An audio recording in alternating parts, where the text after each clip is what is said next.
Hello, I'm Nadia Kerr, formerly number 1706043, and this is my testimony. Nadia, who is Jesus Christ to you? Jesus Christ is everything to me. He's my foundation. He's my confidant. He's my go-to. He's my foundation of my life. And when did that happen for you? I was raised in the church, so it was embedded in me from birth. But like when you train a child in the way they should go, like even if they stray, they come back anyway. So it was always there. He was always there. I just took off running. And talk to me about that. Talk to me about taking off running. Matter of fact, talk to me about growing up. You said you was always going to church. You was always in the church, but what made you go a different path?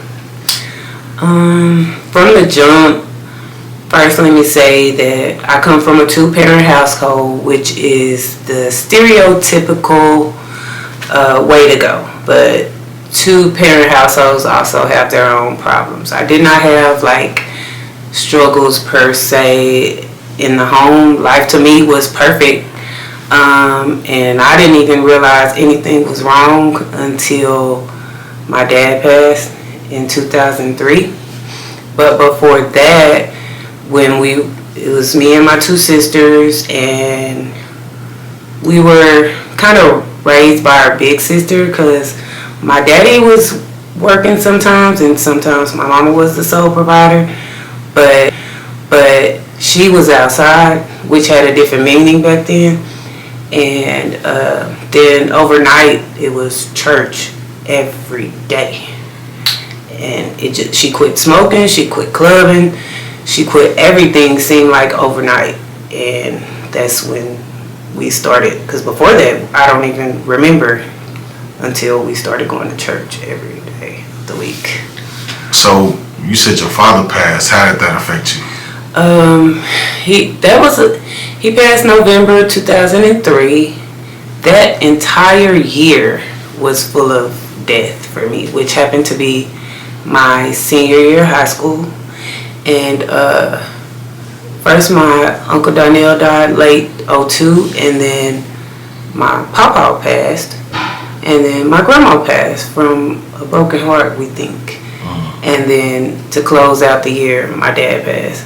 So that kind of right before then, I had started to kind of go left. I started dancing when I was 16. I was still in school. Having money come so fast was different then because the economy was, and I was 16. I didn't know what to do with all that money, so there I was. And in that world, there's a lot of, it's like a security blanket for all of the illegal activities. So when he passed, I was already kind of dipping and dabbing in little things, but rather than grieve properly, which is what I try to recommend these days, because you don't really know how it affects you until you actually have to face it. And rather than grieve properly, I just kind of started to dig. That's when I started to dig a hole, and I just kind of sat in it for a little bit. So you're at these strip clubs, you're at these different places, you're entertaining these different spirits. What is your mindset at this time? Get money and be numb. Get money and be numb. Mm-hmm. Okay, so guide me through that. You're dancing at the age of 16. Now, next chapter. How'd you end up stop dancing? Well, that's funny because I didn't stop for a long time. Things kept happening, and this little bitty hole that I was kind of sitting on top of, quickly or maybe slowly, it's hard to remember, but it started to turn into like quicksand. And I was just kind of getting further and further just to kind of run from everything. Like I didn't want to feel anything, so I did it. And I didn't care who I hurt. I didn't care whose home I wrecked. I didn't care about anything. It was all about me and all about more money, and it was never enough. it opened doors for, like you say, spirits. It opened doors for lots of drugs, lots of alcohol, lots of opportunities. Let's call them opportunities. I was robbing people. I was prostituting. I was doing a lot of stuff. And coming from where I came from, that wasn't really expected of me. But I don't feel like anybody really knew why I was participating in what I was participating in. I don't even think I knew why at that point. So, yeah, I was in that life, and around 04, because I was traveling around. After I graduated, I still graduated high school, and I didn't go to college like I thought I would. I ended up having a miscarriage in high school, and I think that did something to me too, because I felt like my daddy thought that, that would have been his biological grandson, and I wasn't able to have that, which God has his plans though, because he probably knew that wasn't for me. So in 04, I was at a club working the day shift, and I had some regulars, and me and my friend, we agreed to do this party, and she ended up not showing up, but me being greedy, and I'm gonna go for it anyway, like I'm just, Xena the warrior princess, I can hold my own. I went, and it was fine at first, and that was the night I actually got raped by, it was like 5 dudes, and all I remember is it went from me dancing, trying to, spend a little time with everybody quickly, to me waking up in the room alone with bruises, and I was sore, but I was by myself, so I just kind of grabbed my little clothes, got my little Kid Rio, and drove home. And that was another layer to the quicksand. Right. So I didn't tell anybody. I didn't call the police, because usually as a victim of rape or a survivor of rape, you feel like you put yourself in that position. And in my lifestyle, that's probably bound to happen. I dealt with that or not, and I chose not to. How did you deal with that? More drugs. Okay. I think around that time was when it was more than just weed and ecstasy. It started to, I think that was around the time when cocaine came around for me. And to fuel the go-getter mindset that I had, because by any means necessary, that was my mindset. And to fuel that and keep me going, cocaine became my best friend, while on the flip side, I had syrup and 4 bars to go to sleep and not feel anything day or night. So it was just a constant circle of, well, let me do this so I can feel this, or let me do this so I can do this. I gotta ask, the friend that was supposed to be at that party with you didn't even tell her? No, I didn't tell anybody.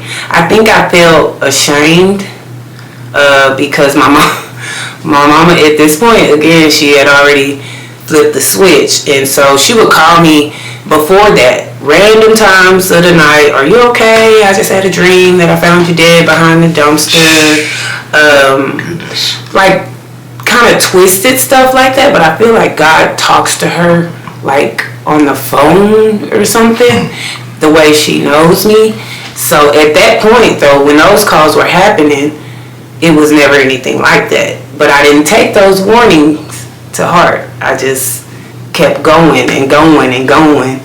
And so I was really ashamed and disappointed in myself, because I allowed that to happen to me.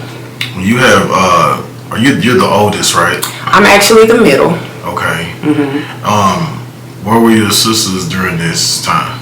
I think my older sister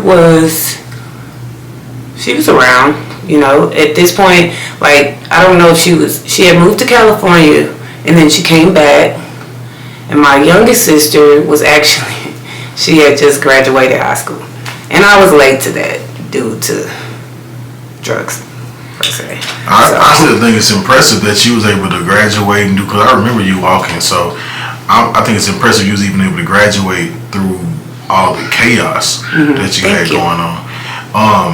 Now, take me through, okay, now drug abuse, your father's passed, you got all this stuff that you're dealing with, you've been raped, like, how are we overcoming the thoughts at this point of view? Like, how are you getting past this? More drugs, more money, more men, more women, more sex, more of anything and everything. Because I chose to not face it. I didn't want to. I didn't feel like I could handle it. So I wore this mask or facade, and everything was good. I was this gangster hood chick in the club, I can hold my own, I'm getting all this money, and that gave me like this almost cockiness and arrogance that is not the same as confidence. While I had confidence, it wasn't genuine, I don't feel like, now that I look back on it. So what brought this to a halt? Because now you're in a dire situation. 06 at the end of 05 at the end of the year, we're at the Blue Monday and we're drinking like normal, and nobody really knows about the Blue Monday unless you know about the Blue Monday. And it's this store that's across from a club, and everybody hangs out on a Monday night because, like, you don't have to go to work on Tuesday. So I was drinking, and then I was throwing up, and I remember my cousin kind of like, "You pregnant, fool?" And I'm like, "No, I'm not." And so I end up, because of that, I was like, something ain't right, because I was a good liquor holder. Right. I don't do all that. I don't have hangovers. This is what I do. So I go to Pregnancy Lifeline, which was back then, I don't know if it's still around. It is still around. They give you a free pregnancy test and all that. And I find out I am 22 weeks pregnant. Wow. And she's a girl. Wow. And I wanted to die. I cried for days. After my sister Chris, my youngest sister, was with me, and I didn't want any kids after the miscarriage. Like I said, no, I'm not doing that. And I couldn't do anything about it. I love my baby. I love her to death, to life. I would do anything for her.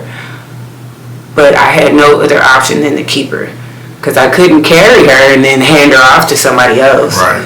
So then I'm tripped out, because the whole time for 22 weeks I've had this whole small person in my body. And is she going to be retarded? Is she going to be deformed? Am I going to have, not retarded, I'm sorry, that's not politically correct, but, is she going to have like a mental disability or something like that, So the whole few months, that was the shortest pregnancy ever. I was like praying, not only for that, but that she didn't have red hair, all these things that you have to, that I'm responsible for, me. Right. And so that kind of put me on a big pause for a while. But so would you say that in a way you feel like she kind of saved you? Yes. Yes, I do. Okay. I know that she did. And that's so, like you said, everything happens for a reason. And sometimes we get blessings in ways that we don't even realize we're being blessed at that time. So, okay, you dealing with that. Now, talk to me about what happens after this. Well, here she comes, January 18th. Here she comes, and I hold her and I tell her, I'll never leave you. I'm going to be everything for you that I wanted my mama to be for me. But she couldn't because she had to be the breadwinner. It was just me and her. Like, her daddy, I didn't know who he was. So it was kind of like, this is my baby. The guy that I thought was her daddy didn't want anything to do with her at that time. So it was just me and her. And so she was my motivation to go get a real job. I said, I'm going to get a real job.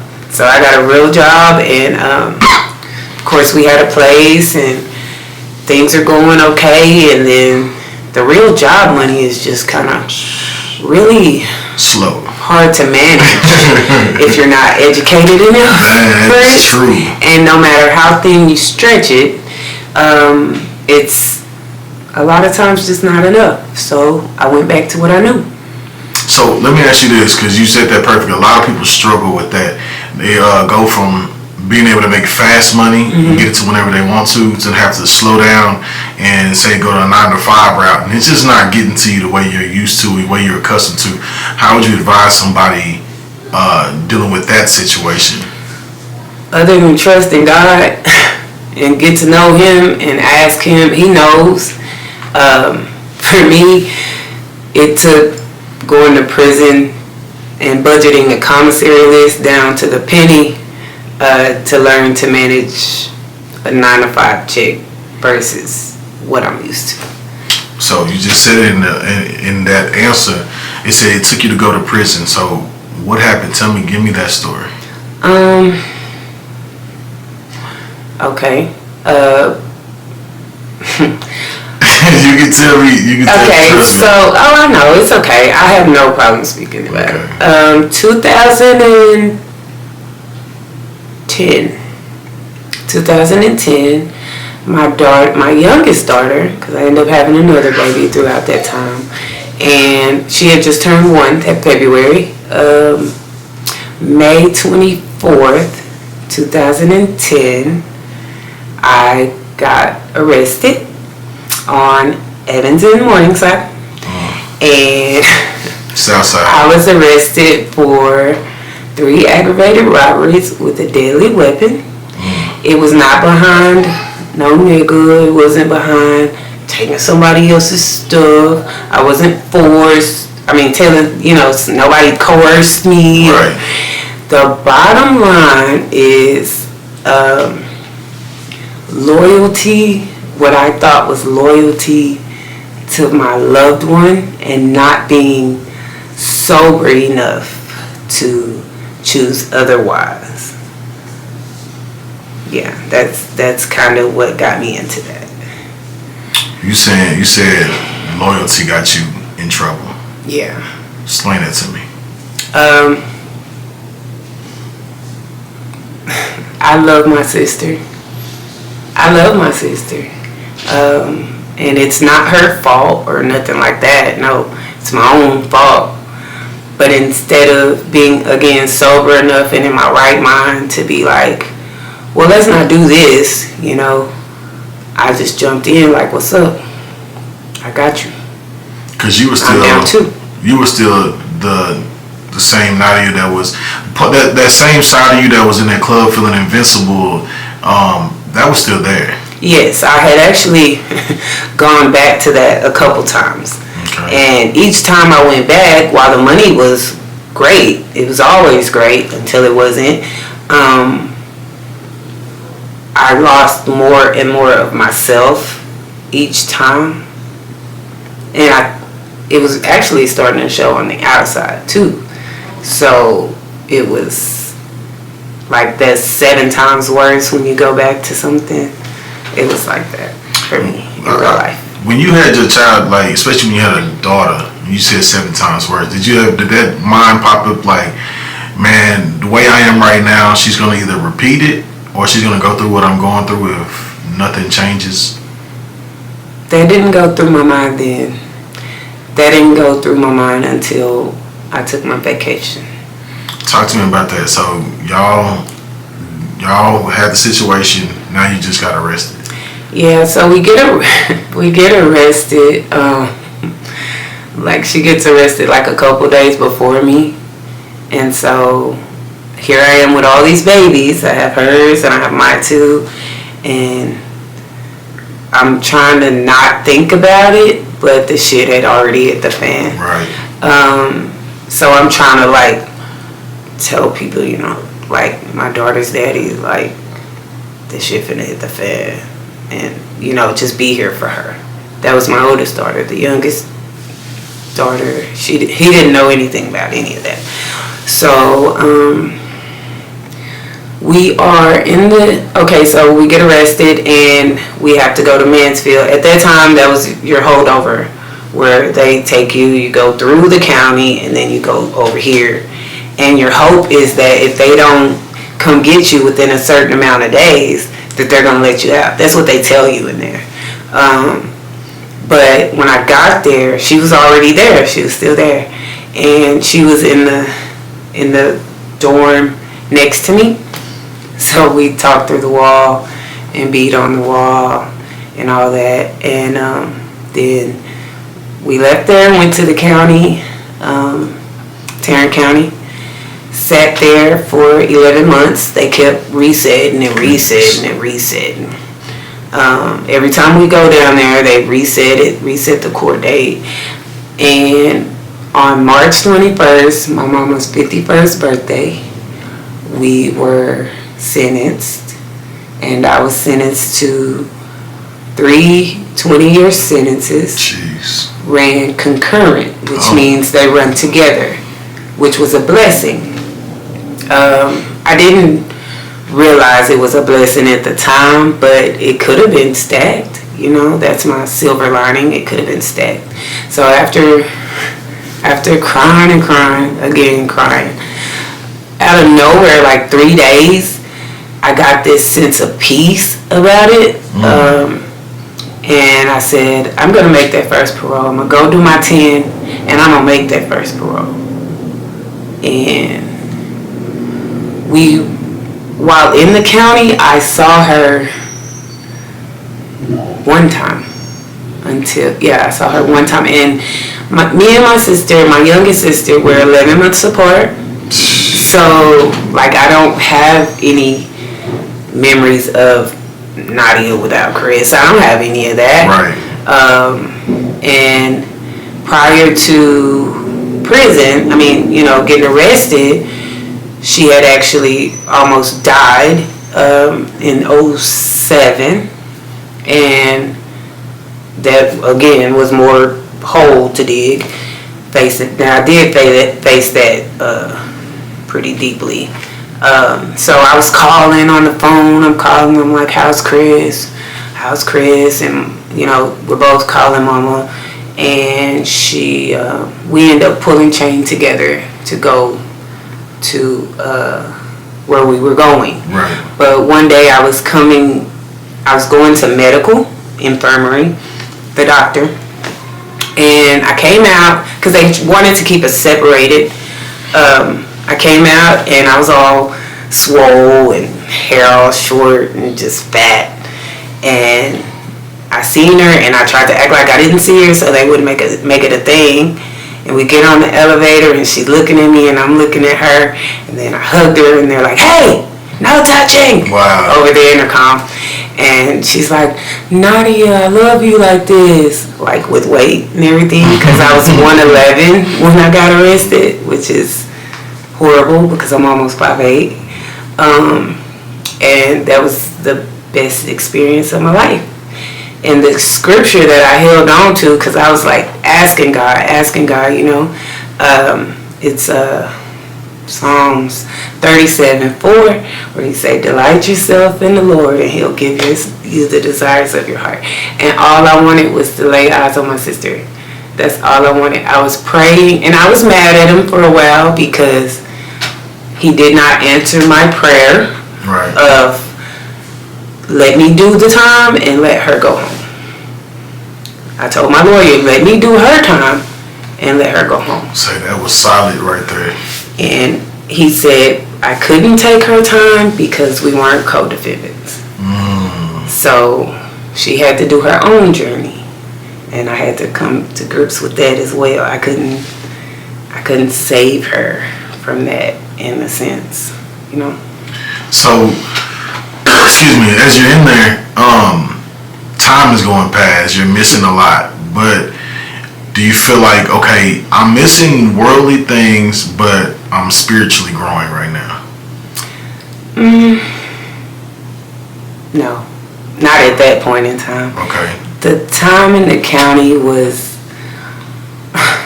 it was more like a college to me. Like, wow. I did my time the way I did my time. And I'm not going to say, like, I would go back, because no. But, like, it wasn't that bad for me in there, other than when my kids come to visit and all of that. Seeing them grow within a week. Oh, this one got a tooth came out. Oh, this one's, because Aaron was 1 and Megan was 4. And then one day they came and she's like, Mama, why are you in the jail? Mm-hmm. And I'm like, I'm not in jail. Who told you I was in jail? I see the police there. I know you're not on no vacation. Why are you in the jail? And I was like, because I was being bad. And she was like, you was being greedy. And I was like, yeah, I was. And that kind of did something to me. So I kind of like, I really started to kind of turn my wheels and I tried so hard to like get closer to him, because I didn't want that to be our thing. So you're in there and it's not as hard as you thought it was going to be. But what's hard is you seeing your family grow up without you. And that's what started convicting you. But even then, like you said, that's a long time. I got to do my time. I got to be able to be in the right mind just to get through this time. So how was it like? Did you do the whole 10? Absolutely. I did 10 and a half. Ooh. Actually. We pull chains when they take you from one place to another. You're literally in chains for your hands, and your hands are chained to your feet with this long chain. Me and Chris pulled chain together. We got to 1 unit, Dawson. That was another holdover. And then we pulled chain from there to Plain State. That was another holdover. Now the whole time we're doing all this moving around, Chris is good, you know, like mentally and stuff. When we pulled up from the county to Plain State, I just busted out crying. Because I don't want to be here. I can't do this. I just fell apart. And she said, Nadia, you should have been prepared for this by now.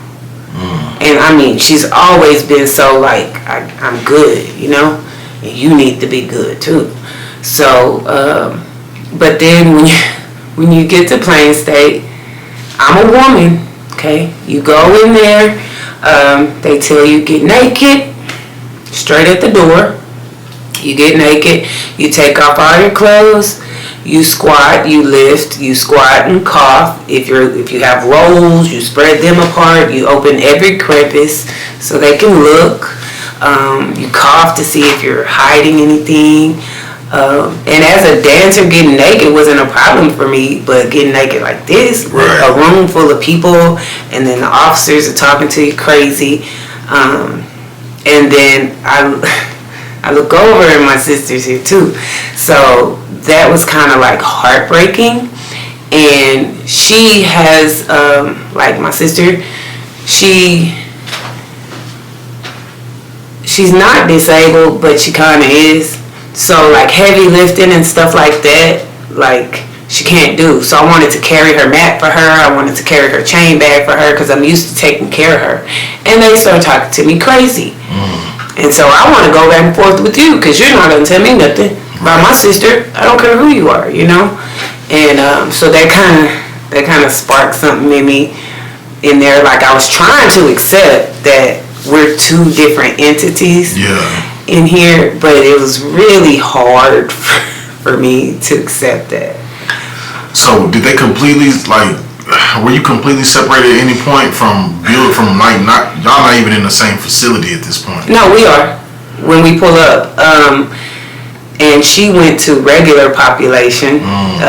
They called it the dog pound, and they put me in seg, and I was by myself.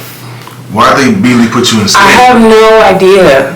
And she told me when we pulled chain again together that they actually called my name in that dorm for a bed, and I don't know why. I don't know why to this day.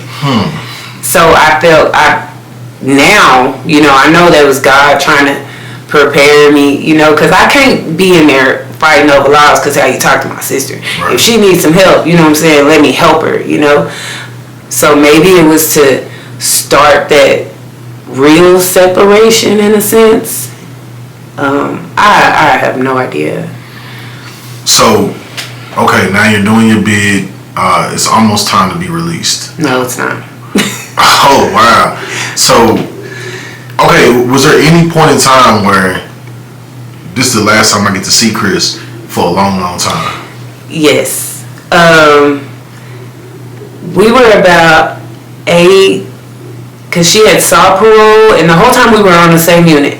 They didn't let us live together, but we were on the same unit. So we would go to rec, and sometimes I could make her go to chow, or I'd see her, so she saw parole first, because she had less time than I did. So she did her half, saw parole, got a set off. And she would try to get me to go to another unit for like college or a vocational or whatever, and I'd say, I'm not walking away from you. I'd rather see you walk away from me than me walk away from you. And boy, did I have to eat those, because they do this thing where classification says, oh, she's good enough to be a trustee. Oh, okay. So. But as a trustee, wouldn't you be able to, because you have more mobility? Yeah, but they weren't talking about me. Oh, okay. They weren't talking about me. That's talking about her. Okay. And you couldn't refuse it. Oh, wow. And I was sick. And the guards were crying, and I was crying. And wow. The officer that we had that day let me go help, go do something in the street so I could see her. And my dorm, the gate is here where they walk out the back, and you have this blue band, so that's kind of all you see, and all this white, and then you have this blue, I'm special.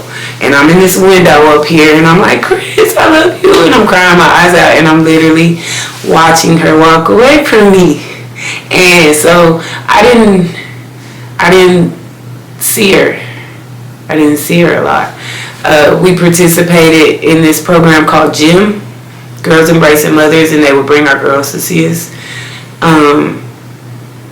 And so I would see her once a month. But when she left, I don't know, it did something to me, so I started getting in trouble again, So I didn't get to go to that for 3 months, and I didn't get to see her for 3 months. After I had got used to seeing her every day, she was like my security blanket, and y'all kind of just yanked that off me. So does that make you start acting out? Oh, yeah. Yeah, okay. Oh, yeah. Yeah. So it seems like, I guess I'm still curious about the mindset, because I know if I act a certain way, I'd probably be able to see her. If I don't, or y'all don't allow me to, you're probably going to get the worst version of me. And that's where you were at mentally. So did you find yourself continually in SEG or in isolation? After I lost the program for the 90 days, because they got me for like threatening an officer. I didn't threaten her. I stand on that. I did not. But I spent like 27 days in SEG.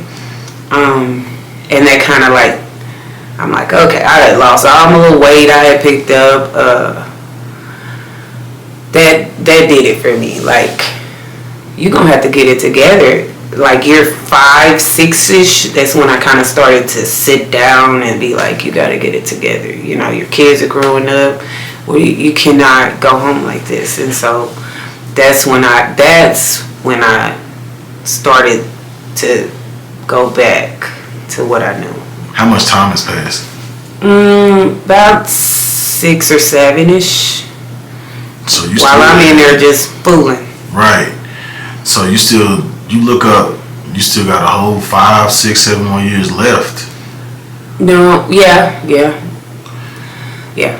I realized that. Well, they say the vets in prisons. They say that they know you gonna come here and fuck up. You know, they know that. They want to see that, but they also want to see your transition. I felt like I was on a good path to my transition into the SEG stay.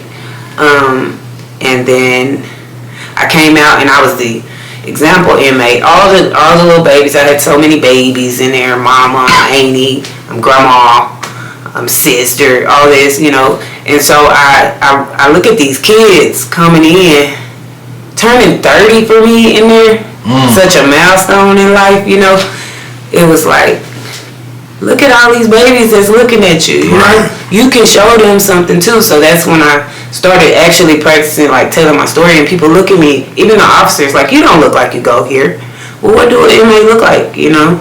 But like, I tell my story and they just can't believe it. I even tell my prison journey and they just can't believe it. You don't seem like you used to get in trouble, blah, blah, blah, you know. But the only thing consistent in there is inconsistency. So you have to build your own consistency to be able to deal with it. And reaching out to God and going to church, and I took a lot of classes. And then I got moved to the camp. But by then, Chris was already gone. So she got released before you? Yes. Now, what is the mindset? Because, okay, now I know my sister not just moved, but even when she was released, you still had to do a little bit more time. Were you anxious at this point, or were you just like, what was the mindset? I was very anxious. But in the back of my head, like, sometimes things weren't going too well for her. Here come that other mindset, like, I gotta save her. Like, I gotta get home so I can save her. But I can't save her, so I had to break that mindset. Like, yeah, that's your baby, but that's not your baby. That's God's baby. You know, He got her. You know, so coming out of that mindset, I think, was the hardest because, like, we're so tied. So COVID hits while I'm at the trustee camp, and parole comes up, and you go into review a few months before you actually see them, but they weren't coming to see you during COVID. There were no visits, there were no gym visits, there was no outside nothing. We had like these masks made of gym shorts. You had to wear them anytime you sat up in the bed. It was crazy. So I get the letter saying, basically start submitting your stuff for parole, which is like any letters you may have, certificates. But I did my own parole packet. I'm not gonna ask my mama to pay for no parole lawyer. She already had 3 kids out here. Right. And I did my own parole packet, line by line, the way it instructed. And then here comes the enemy. Like, why they taking so long? Like, they taking so long because you ain't going home. You ain't going home. You don't deserve to go home. Because in my head, all I know how to do is fuck up anyway. Right. That's what I tell myself, you know. That's what I used to. And I'm like, no, I'm going home. Like, I would fight myself daily. 13 weeks they took to get back to me. All these people are pulling chain to go to their parole answers. And so now comes, well, if I don't make parole, I'm just going to cut my hair off and they're going to have to ship me off. That would be my way of getting off the unit because that's a major case and they'll probably G4 you or something like that. So I had convinced myself of that. And then I get I don't know if I got a letter or if I called home. No, I called home. And they told me I had made parole. That you did? Yes. Okay. Yes. And my answer was to go to another program affected by COVID. So you had to wait your turn to go. And so I get over there and it's COVID. So the program wasn't being worked. So here I am acting crazy, doing stuff I ain't got no business at my parole answer. Tripping. But like God, I feel like I'm God's favorite. I'm one of his like top 10. Like he's got something for me. And my mama used to tell me, you look like that because I used to feel some type of way about the way I look. Because God has something for you that He wants the outside, that He wants reflected on the outside. Alright, so let's talk about how it's been since you've been home. Well, I came home February 5th, 2021. I came straight home versus my answer requiring me to go to a halfway house for a little bit. But going straight home requires more intense classes and groups and all this type of stuff that you have to do on your own. So you kind of just have to do what they say if you want to be free. But for me, it was a program centered around drug use. And after being in prison for 10 and a half years, if I go back to using drugs, then that's probably where I belong. That's my mindset. So I would take what was for me and leave what wasn't in the program. I completed that April 9th. I actually moved in my own place already. I had a car, I had a job. But this whole peaches and cream dream that I had for the way things would go as far as me and my girls and my life in general, there's a lot of black jelly beans in it. And nobody likes black jelly beans. But I trust God. I trust God with all of me. It's not always easy. Every day is something. But I know my purpose. I know what I want to do. I know my passion. And I know what He has for me. I have like a taste of what He has for me. So if that's just a taste and it tastes so good, then I'm ready and willing for whatever He has for me. So whatever He throws at me or whatever the enemy tries to throw at me, I take it and keep going. For you, what does a life of abundance even look like? A life of abundance is something you can't even really imagine I don't think so when it's from God. Like, you can have an abundant bunch of crap, but like to have abundance and peace, like that's the greatest. Abundance and joy, like that's the greatest. You can be happy, but that ain't joy. You can be calm, but that ain't peace. So like, I don't think I can really describe what it looks like for me. I think for me, like, when I look at me, I see abundance of grace, of forgiveness, of love, of joy, of provision, purpose, just striving to thrive and succeed in Him. So let me ask you this. Let's say you had a chance to talk to 14-year-old Nadia. What would be your advice to her and any other 14-year-old Nadias? 14-year-old Nadia, sit down. Sit down.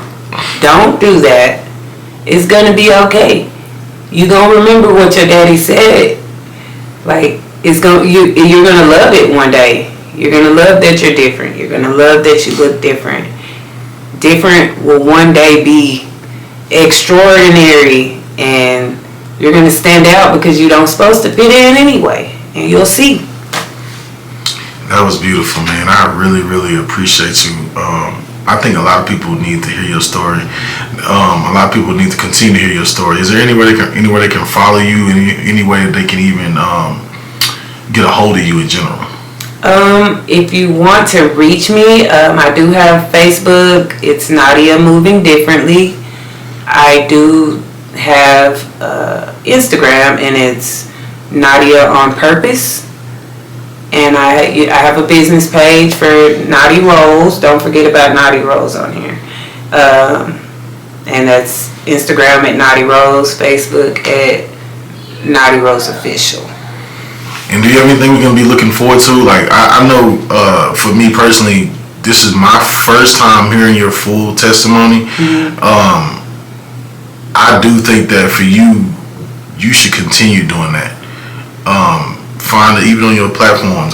If it's just something, YouTube, whatever the situation is, and continue putting that out there, because I think a lot of people need to hear it, especially this day and age. So For me to you, I would say I come up with something that hey, y'all tune in on Wednesday or tune in on Tuesday. Like, give y'all a glimpse of my life, whatever the situation is, because I do think that a lot of girls, a lot of people in general need you. So I do want to say thank you again. I really, really appreciate you, man. And this is going to mean a lot to me. It's going to mean a lot to a lot of people. So again, thank you for coming through. Thank you for having me. And I'll talk to you soon. All right.